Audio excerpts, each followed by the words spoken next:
But I grew up in Alabama. That's where I'm from. And thank you. All right. Thank you. All right.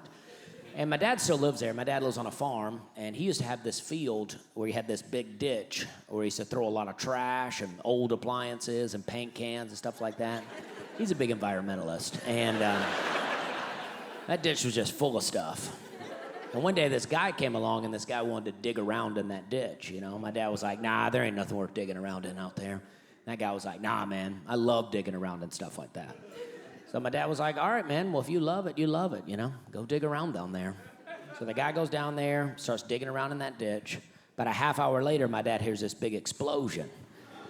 And he looks down there, and he can see that the ditch has blown up. It turns out what happened is the guy got way deep down in that ditch, and it got real dark, and he couldn't see. And he didn't have a flashlight, so he pulled out a lighter. And apparently there was a lot of gas and fumes in there. So when that guy struck that lighter, that ditch just blew up, you know, with that guy inside.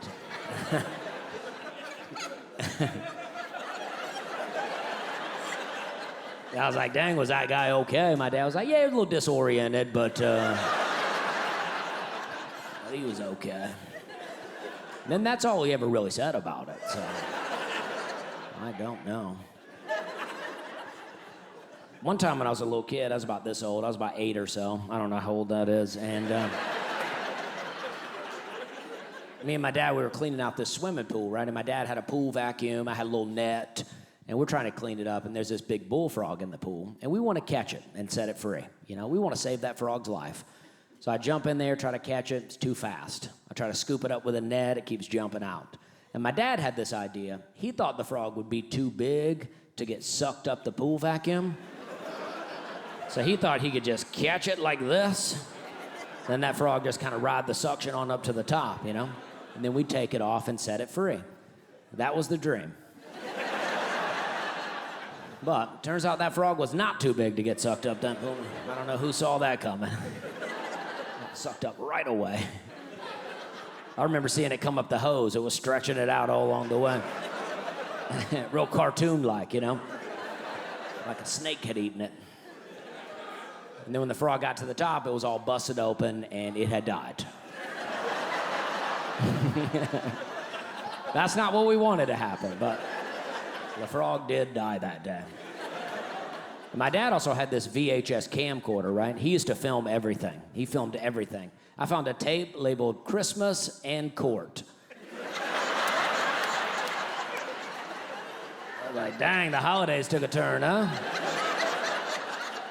You don't want to just start a new tape, I guess. Trying to keep it alphabetical.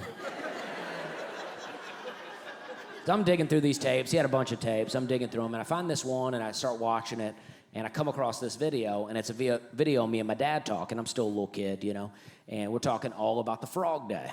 And we get to the very end, and then my dad goes, and then it just hopped away. And you could see my face change, like knowing that my dad was lying, but also not knowing how to correct my dad. So I'm just like, mm-hmm. So I guess what I'm trying to say is, I think that guy died in that ditch that day.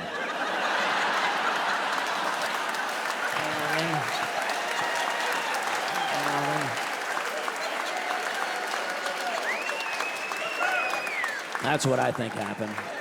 There could be hundreds of bodies out there, I don't know. I don't know how long that's been going on.